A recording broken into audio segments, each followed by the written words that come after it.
Bom, vamos lá, é muito sério a gente ficar fazendo piada, gracinhas, e a coisa é muito grave. O presidente americano Donald Trump manteve uma postura ambígua.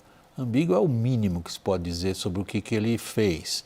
Nós estamos falando do que ele pensa ou não pensa, o que ele vai decidir ou não vai decidir sobre os Estados Unidos entrarem diretamente no conflito entre Irã e Israel. A direção política iraniana, sobretudo o líder supremo, afirma, claro, não se esperava outra coisa, que vão retaliar pesadamente qualquer envolvimento direto americano. Reportagem de Mariana Giangiacomo. Um dia depois de exigir a rendição incondicional do regime dos ayatolás, Trump disse que ainda não se decidiu sobre o envolvimento militar dos Estados Unidos no conflito.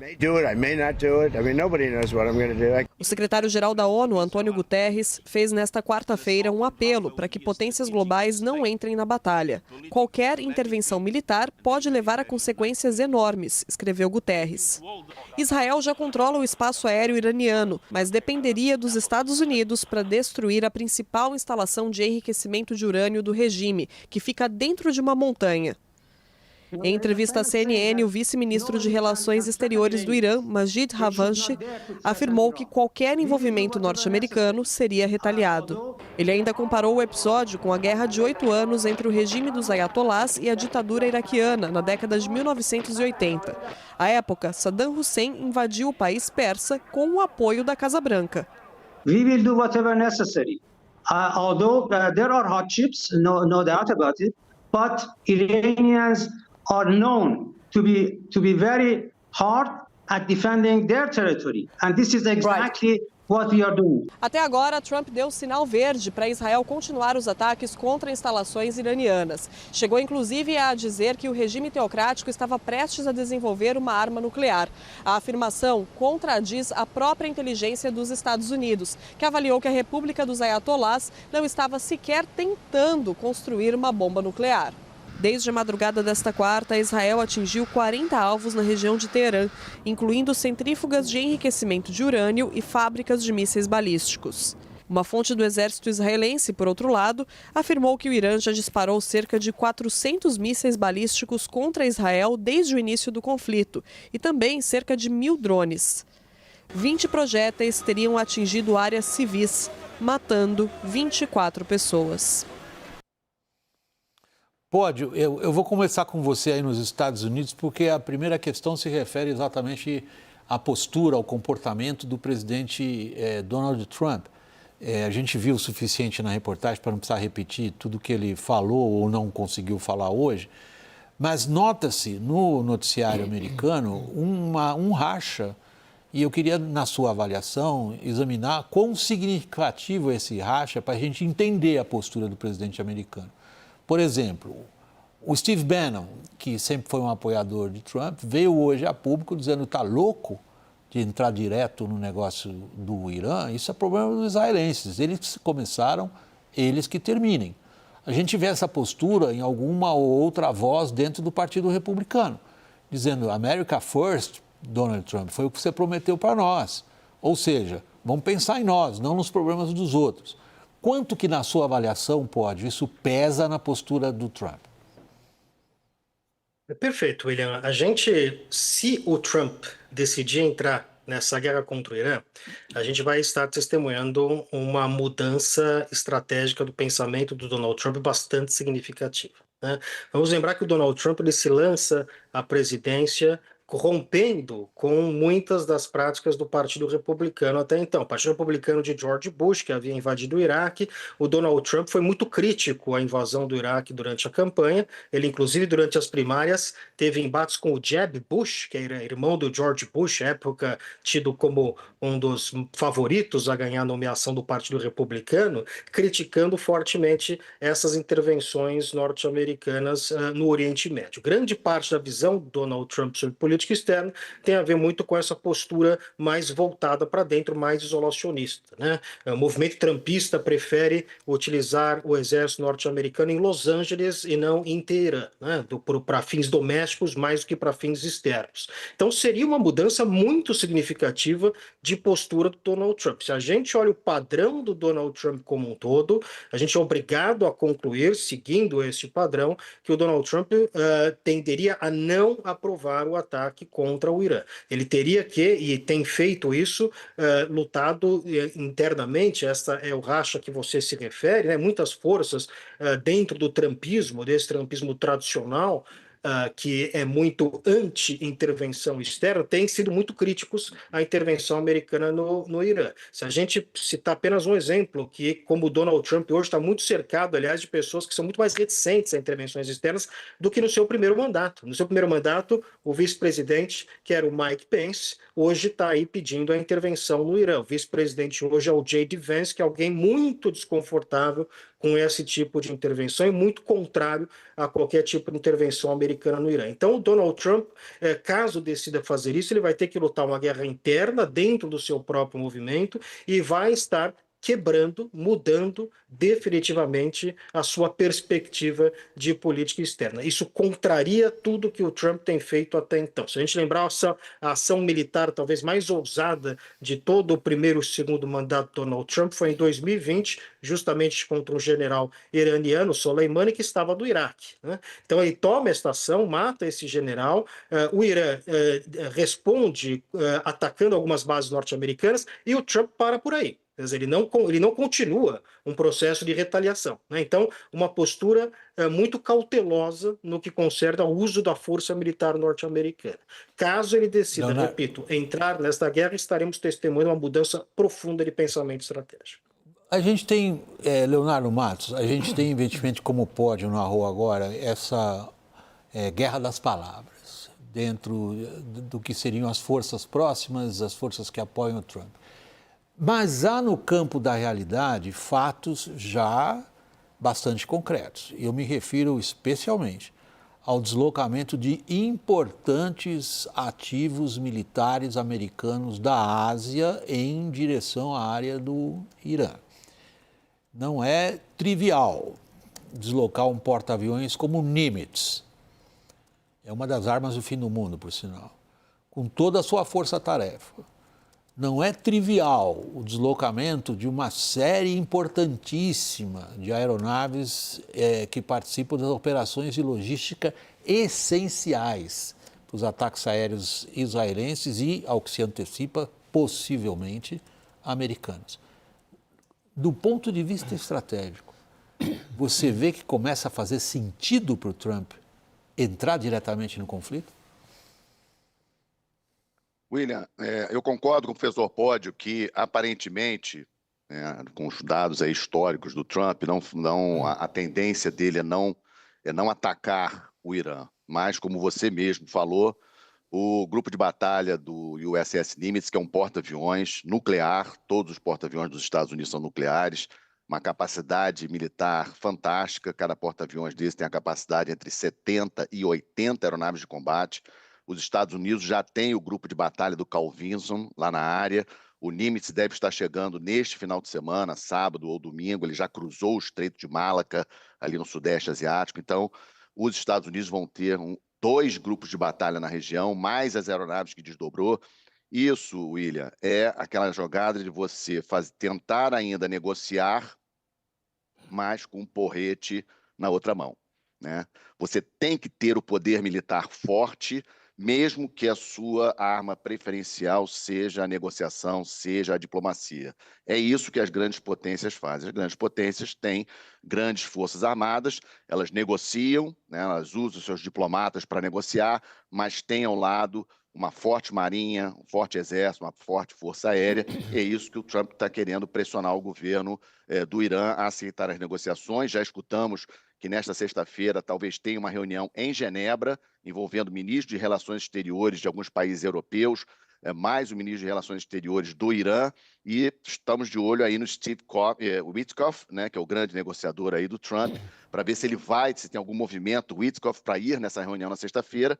Acredito que o Trump está dando uma chance para a diplomacia, mas mostrando para o Irã que tem capacidade de fazer um ataque militar de grande escala. E eu não descarto totalmente a possibilidade, caso essa reunião de sexta-feira ela não tenha sucesso, ele não consiga aquilo que ele quer, que é o Irã se render efetivamente em termos de programa nuclear, os Estados Unidos fazer um ataque pontual de grande envergadura na usina de enriquecimento de urânio lá de Fordow, que, como sabemos, está lá dentro da montanha, somente os Estados Unidos têm capacidade de destruir essa instalação nuclear do programa iraniano. Então, ele quer negociar, mas ele está usando o poder militar muito forte para ter aí uma moeda de negociação melhor. O que restaria para o Irã, no caso de envolvimento direto com os Estados Unidos, é razoavelmente óbvio, e já foi citado aqui na nossa conversa esta noite. Quando aconteceu a morte do general iraniano em Bagdá, lá em 2020, eles imediatamente retaliaram contra ativos militares americanos na região, que são muitos. E eu entendo que você tem um material para a gente poder ver direitinho do que se trata, Lorival. A gente tem um mapa que mostra onde estão os principais ativos militares americanos na região. Chamaria atenção para o Iraque, que você acaba de mencionar também, William, porque o Irã tem uma forte presença no Iraque, né, com milícias pró-iranianas e com uma influência política muito grande. Vamos lembrar que 60% da população do Iraque é xiita, né? E as bases estão no norte, mas os xiitas estão por toda a parte, embora eles estejam concentrados no sul. Olha ali, no sul também, ali no Kuwait, ali ao sul do Iraque, também tem uma concentração forte de bases americanas. São os pontinhos vermelhos. E os iranianos chegariam lá facilmente. Os laranjas são presença, não bases, estruturas grandes, né, mas presença de militares. Os vermelhos são as bases, né? E então acho que você se lembra que lá em 82, quando os Estados Unidos e França estavam no Líbano, né, com forças ali, fuzileiros navais, paraquedistas franceses, o Hezbollah entrou em cena no mundo com um atentado com um caminhão-bomba que matou mais de 260 fuzileiros navais americanos e 50 franceses, né? Acho que o cenário de um atentado terrorista de grandes proporções é bastante plausível, assim como ataques com mísseis, né? Mísseis de curto, médio alcance. Estão muito próximos ali. Né? E o Irã está com o seu arsenal de mísseis de cruzeiro intacto, que são milhares de mísseis. Ele não usou nessa campanha agora, né? Então, e drones também são super relevantes nesse teatro aí. Eu queria chamar a atenção também para uma dúvida, que é se realmente a bomba GBU-57 pode destruir as instalações de Fordow. Pelo seguinte, o Rafael Grossi, que é o diretor-geral da Agência Internacional de Energia Atômica, ele disse hoje o seguinte: eu já estive lá dentro. As partes mais sensíveis, as partes mais importantes da usina, estão a meia milha de profundidade, ou seja, 800 metros. E você vai em túneis que vão descendo em espirais, né? Bom, a bomba GBU, ela consegue, ela nunca foi usada numa guerra, mas ela foi testada e conseguiria penetrar em 60 metros de profundidade. Fala-se que a entrada das instalações estariam a 80 a 100 metros de profundidade. Não só as centrífugas que estão aí. Então, quais são as estruturas que ainda protegem? Como são esses túneis, né, que eles são reforçados, eles resistem a uma explosão como essa? A gente não sabe. Então, existe um risco que provavelmente o presidente Trump está estudando junto com os seus assessores de um fiasco, né, de essa bomba cair lá e depois ficar comprovado, ou várias bombas, seja como for, ficar comprovado que a cascata lá de cerca de 1.000 centrífugas que estão lá ainda ficar intacto. Esse é um risco ainda de desmoralização das forças americanas ou de exigência de um envolvimento muito mais profundo, que é o que o Trump não quer. Que é o que você está levantando, tem sido bastante mencionado na imprensa especializada americana, mesmo no caso do emprego desse tipo de armamento, que é o mais pesado armamento convencional em qualquer arsenal ao redor do mundo, exigiria que mais de uma bomba fosse empregada e que as subsequentes teriam que ir precisamente onde a primeira atuou. E ainda assim há dúvida se elas conseguem ir, como disse o Grossi, que foi bastante hoje comentado isso, 800 metros de profundidade. É muita coisa. Bom, eu não sou um especialista. Leonardo Matos, existe uma munição capaz de 800 metros de profundidade? Olha, como o Lorival comentou, William, isso não foi testado. Pelo menos nós não temos conhecimento de teste de bombas convencionais com essa capacidade. Mas esse ataque, ele pode ser feito, como você mesmo comentou, numa sequência. As aeronaves dos 2 porta-aviões americanos, quando o Nimitz chegar, mas as outras aeronaves que estão ali na região, elas podem fazer a escolta dos B-2, saindo de Diego Garcia ou saindo do território americano, e serem realizados não apenas o lançamento de uma, mas de mais de uma bomba, e também outras bombas a seguir. Mas você tem toda a razão, isso aí foi um tema que foi falado hoje na imprensa americana, de que o Trump, com certeza, ele não está 100% convencido. Saiu lá em várias mídias americanas essa pergunta do Trump para os seus assessores se essa bomba seria suficiente. Por isso é que eu acho que ele ainda vai dar uma chance para a diplomacia na sexta-feira, essa reunião com o ministro de Relações Exteriores, vai deixar Israel atacar aí o máximo possível dentro do território iraniano para desgastar ainda mais as forças iranianas, dar uma chance para a diplomacia na sexta-feira para a resolução aí do conflito. E tem um evento que a gente não pode esquecer, que terça-feira da semana que vem temos a reunião da OTAN lá na Holanda, e o Trump ele tem interesse dessa reunião, porque é quando vai ser sacramentada aquela questão do aumento de orçamento de defesa para 5% do PIB dos países, que vai ser um evento muito significativo para o governo dele. Acho que ele não vai querer perder essa reunião, e aí talvez ele queira chegar a essa reunião como grande finale do evento do Irã, ou pela negociação na sexta-feira, ou por um grande ataque no final de semana. Vamos aguardar essa reunião de terça-feira lá no OTAN. Eu acho que é um marco aí no calendário que é importante para nossas considerações. Com que nossa atenção vai para a esfera política. Há uma forte discussão nos Estados Unidos também sobre qual é, afinal de contas, a margem de ação que tem o presidente americano num caso como esse. Os jornais americanos, por exemplo, se dividem. Alguns dizem é prerrogativa do presidente ordenar esse ataque ou não. Outros dizem não. Se é uma ação ofensiva, necessariamente o Congresso teria que autorizá-la. Em que pé estamos nesse debate?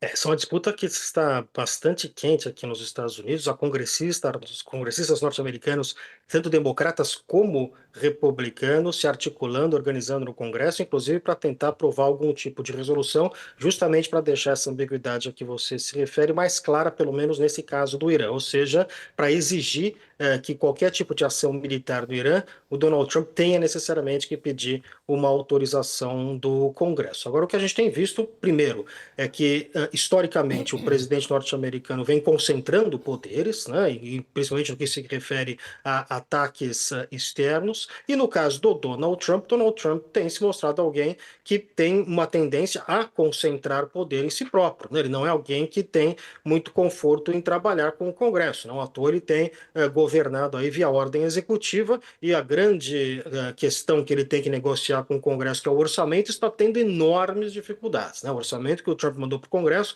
passou por um voto na Câmara dos Deputados, está sendo agora muito criticado por diversos campos políticos e parece que vai ter muita dificuldade. Ou seja, nesse processo, quando ele tem que negociar com o Congresso, tem tido dificuldades, mas cabe ao Congresso Nacional chamar novamente para si a prerrogativa que tem constitucional no que se refere a essa questão de uso de força militar. Lorival, é curioso, curioso mesmo, a gente vê como ecos de acontecimentos históricos para americanos e para iranianos se refletem hoje na situação que a gente constata de decisão barra indecisão. No caso dos iranianos, eles, como já conversamos sobre isso aqui, a psique iraniana é muito moldada pelos 8 anos da guerra contra o Iraque de 1980 a 1988, no qual eles começam por baixo e acabam conseguindo colocar quem os atacou numa situação complicada. No caso dos americanos, é a invasão do Iraque. A invasão do Iraque em 2003, ela repercute hoje ainda muito forte na psique americana, nos dois lados do espectro político, no sentido de, prestem atenção, aquilo que começa com entusiasmo e certeza de vitória e resolução rápida de uma situação, termina sendo um pântano. O país perde vidas, um monte de dinheiro. No Iraque, se não me engano, foram 2 bilhões de dólares. Trilhões. Trilhões de dólares. 2.400 mortos, soldados mortos. Exato. E não resolve. Isso está muito na frente do Trump, assim, né? Que fez campanhas falando de uma forma super agressiva contra a guerra do Iraque, né? Realmente debochando e falando agressivamente contra isso e tal, né? Essas foram 2 guerras terrestres, né? O trauma delas tem ligação com isso, né? 80 a 88, que terminou empatado, com 1 milhão de mortos. E provocada pelo Saddam com apoio do Ocidente, é preciso dizer, né? Que queriam derrubar ali a nova teocracia iraniana. E no caso do Iraque também, né? O flagelo foi terrestre, né? E aí, toda uma geração de presidentes eleitos depois daquela guerra foi eleita prometendo não se engajar numa aventura como essa. E aí você tem o Trump sopesando tudo isso. Quer dizer, bom, não, vai ser só um bombardeio. Mas será que vai ser só um bombardeio? Uma bomba. The Big uma One. Bomba, Ele fala assim, The Big One. E o Leonardo tem razão quando fala de terça-feira, porque hoje o Trump falou assim, é uma semana. Vai acontecer uma coisa grande daqui a uma semana. Não, é menos de uma semana. Então, acho que está muito preciso o timing que o Leonardo analisa. Agora, será que é uma bomba mesmo? Será que são... Não importa, até se forem só bombas, né, entre aspas, mas é possível fazer isso, ir embora para casa e é a vida que segue. Essa é a grande dúvida que está torturando o Trump e dificultando a decisão.